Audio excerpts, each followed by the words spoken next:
Hold on to your hats, space cadets, because I'm about to blow your mind. Did you know your skeleton isn't permanent? It's true. Every 7 to 10 years, your bones completely rebuild themselves. It's like trading in your old car for a brand new model. But instead of metal, we're talking about living, growing tissue. Think about it. You've had multiple skeletons throughout your life. The one you have now is different from the one you had as a kid. It's a mind-boggling concept, isn't it? But how does this incredible feat of engineering happen?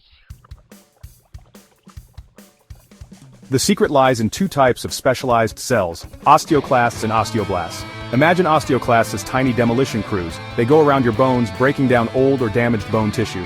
Don't worry, it's all part of the plan. Now meet the osteoblasts, our master builders. They swoop in after the osteoclasts, using calcium and other minerals to create fresh new bone. It's a perfectly choreographed dance of destruction and creation, happening within your body right now.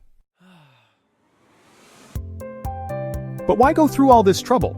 Why not just have one skeleton for life? Well, our bones are constantly under stress from daily wear and tear. They experience microfractures just like tiny cracks in a sidewalk. Bone remodeling ensures these cracks are repaired, keeping our skeletons strong and resilient. Take astronauts, for example. They lose bone mass in space because of the lack of gravity. Understanding bone renewal helps us develop countermeasures to keep astronauts healthy on long-duration missions. Pretty cool, right? So, we've established that our skeletons are constantly renewing themselves. But here's a final thought to ponder. This process slows down as we age. That's why maintaining bone health through diet and exercise becomes even more important as we grow older.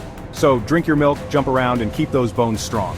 And here's a final, jaw-dropping fact. Scientists are still unraveling all the mysteries of bone renewal. There's so much we don't know yet. It's a reminder that even within ourselves there are entire universes waiting to be explored. Keep those minds curious, space cadets.